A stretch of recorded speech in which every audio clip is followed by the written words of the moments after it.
Hi, everybody. Welcome to our podcast, our Let's Talk About Poop podcast. In today's podcast, I'm going to discuss a topic I see commonly, which a lot of patients are affected with. I want to make sure that we all understand this and maybe understand exactly how we diagnose H. pylori, common condition we see all the time. But before we begin, I want you to know two things. Number one, we are starting to offer high quality supplements in our office. I've been asked so many times in my 10 years as a GI doctor, what do I recommend in terms of supplements? Is this supplement okay? What do I do? What's going on? It got confusing to a lot of my patients. So instead of just telling them, I have no idea, I don't recommend this, I don't know what's going on, we actually are starting to offer high quality supplements in our office. So if you are suffering from gut issues, whether it's IBS, reflux, liver disease, hemorrhoid issues, microbiome issues, you want a natural approach to get you feeling better, come see us. We have high quality, professional grade supplements I have vetted myself that I know are safe, I know are effective, and I know that works. Don't trust the stuff that's out there because I don't trust it. And we've seen so many studies in which using these supplements that are out there actually don't help you and they can harm you and cause problems in the future. So if you want a natural approach, want to get yourself feeling better, if you want the supplements I recommend, come see us, make an appointment. We can get your supplements and get you the approach that you need to hopefully get you feeling better as well. Number two, keep in mind, we're at the end of the year now, which you know what that means. Your deductible is getting hit. And so I would recommend that if you are ready to get your procedure done, want to get your hemorrhoids fixed, want to get that tune up before 2027, call our office, get in. It gets busy during this time of the year. And so make your appointment early. We can see you. We can figure out what's going on. We get down to the root cause and get you feeling better. All right, on to our topic. So this topic was inspired by a patient of mine who told me, hey, Dr. Islam, I've been diagnosed with H. pylori for years. What is H. pylori? What is going on? Why do I have this? What's the dealie, yo? Those were exact words. Okay, they really weren't. So let's go into our topic, H. pylori. What exactly is H. pylori? So H. pylori is a bacteria in the gut that is pretty much the most common bacteria that we see worldwide. We see this everywhere. And the problem with H. pylori is that not only is it everywhere, but it can lead to significant problems. In fact, it is considered a carcinogen, which is a precancerous entity. So how do we get H. pylori? Well, keep in mind, it is pretty much everywhere. A lot of people have it.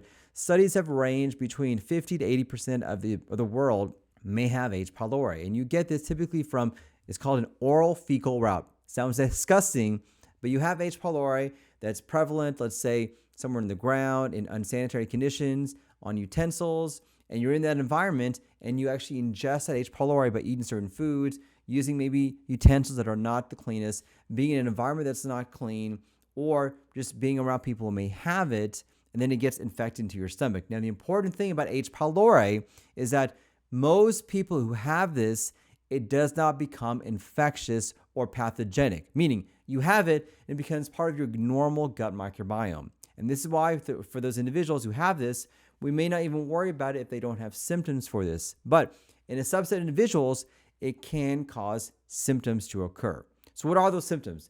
We classify this as kind of dyspepsia, global upper GI symptoms. Nausea, vomiting, bloating, distension, upset stomach, indigestion. These are kind of these are symptoms that are non-specific in nature, and part of the symptomatology that can cause this is actually H. pylori. But the issue with H. pylori is that it can cause more severe symptoms that can occur. Number one, gastric and duodenal ulcers. In fact, it's one of the more common causes of ulcers. And number two, stomach cancer or stomach lymphoma, which obviously can be a very deadly problem. And so this is why when someone has H. pylori, especially if it's active and they're symptomatic, we want to see if that's the case. So how do we determine that? There are 4 ways that we diagnose H. pylori. One is a blood test.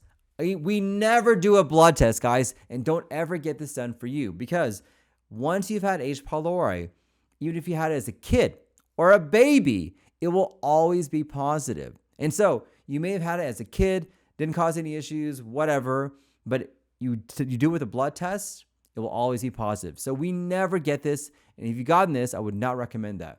The 2 simplest non-invasive ways are a breath test and a stool test, where you breathe into a machine or we check your stool for this. Now, keep in mind, if you get diagnosed this way, you may have a false negative. And that's because if you take acid-reducing medication, bismuth, or antibiotics within 2 weeks, you'll have a false negative. And so this is why it's very important that if you do this testing, you have been off of acid medications, you've been off of bismuth, Pepto-Bismol, and you've been off antibiotics for at least 2 weeks before you can accurately diagnose somebody with a positive test. Now, you can use a breath test or a stool test. They're both, pretty equivalent. It depends on kind of your gross level. If you want to check your stool and put it in a cup and send it, you can. Or if you want to breathe into a machine and come into the office, it can be a little bit cumbersome as well. The fourth way to diagnose, which is probably the most accurate, is to do what's called an upper endoscopy or an EGD, which is what I do, where you go down with a small camera, take a look and see what's going on, take some biopsy, some samples to see if you actually have active H. pylori. Now, the benefit about this is it's highly accurate. It's probably the most accurate way to do it. Number two, we can rule out other things that may be causing your symptoms, like an ulcer. I can check for ulcers. I can check for inflammation. I can make sure nothing else is going on there as well. And number three, you don't necessarily have to be off of your antibiotics, your acid medication, or bismuth to get the upper endoscopy done. It's what I recommend. It's what I do because it allows me to kind of see what's going on to make sure that's taken care of. Now, in terms of treatment, once you have it, we want to treat it. And typically, we want to give you a course of antibiotics to treat this. Now, the different antibiotics, there's so many different antibiotics that are out there that we can treat this. So I won't go into details from this, but keep in mind that you have to stay on the treatment for the full duration, because if you don't take the treatment, there's an excellent chance this infection will come back and will be resistant. And the biggest side effect from this infection or from this treatment is that the treatment sucks when it comes to your GI symptoms. It'll cause you more distension, more nausea, more diarrhea. It is hard to do, but it's very important to do because if you don't do this, there's an excellent chance that you're going to have worsening issues when it comes to your gut issues. And so make sure you continue the treatment and get that taken care of for you. So if you've been struggling with H. pylori, if you're not sure if you have this, you're wondering, what is going on inside my gut? Come see us. We can see you within 24 hours. You don't need a referral. Call our office, 806-696-4440, or visit lovegastro.com for more information. And further on the podcast, I'll discuss more details about H. pylori, and I'll discuss different ways you can, different eating options when it comes to H. pylori as well. Now, what I stress with my patients is that food can help out with the symptoms of H. pylori. Food can help out to eradicate H. pylori, but food alone is not the way to treat H. pylori. So if you're going to do these recommendations, I would highly recommend, in fact, I'm going to tell you right now, to make sure you take your antibiotics if you've been diagnosed with H. pylori so you don't have any complications that can occur for untreated H. pylori. So let's talk about what some of the foods I'm going to recommend for you to avoid if you've been diagnosed with H. pylori. Number one are spicy foods. So we know that H. pylori can make it more likely for you to produce a lot of acid, which can make it more likely to have pain, nausea, and even ulcers. So I don't want you adding more acid to already the high acid levels that may be in your stomach because you're going to feel worse. So try to avoid spicy foods in the setting of active H. pylori. Number two is caffeine. Caffeine can also stimulate the stomach production of acid, which will make the H. pylori more active and produce more inflammation inside your gut. This means cutting back on coffee, teas, and energy drinks during this time of active infection. Number three, alcohol. Alcohol is terrible for your gut. Alcohol alone is a separate risk factor for developing gastritis and gastric ulcers in your stomach. If you add that on H. pylori, it's not a double whammy, it's a quadruple whammy. You're literally throwing a bomb in your stomach to make things worse. So in the setting of active H. pylori, I tell my patients, don't take any alcohol because it's going to make your symptoms worse and to make it less likely for us to have the most effective treatment to eradicate this infection. Number four, fried and fatty foods. These foods will just stay in your stomach and sit there and ferment. And the longer you have foods that sit in your stomach, the more acid production you're going to have, which is going to make it more likely for you to have ulcers and pain on top of H. pylori. But not only that, fried foods and fatty foods are not good for you in general. So try to avoid this, especially during an active infection with H. pylori. Then number five, acidic foods. Once again, why are you adding more acid in an environment that already has too much acid being produced because of infection? So avoid things like citrus foods, orange and lemons, tomatoes, vinegar-based products. This will also irritate the lining, so it's best to eliminate them or minimize them during this time. Now let's move on to the good stuff, foods I want you to incorporate. Now once again, these foods will help to eradicate H. pylori. It'll help out with the symptoms of H. pylori, but they're not alone in terms of treatment. So make sure you incorporate these foods in addition to medical treatment. So number one are probiotic foods.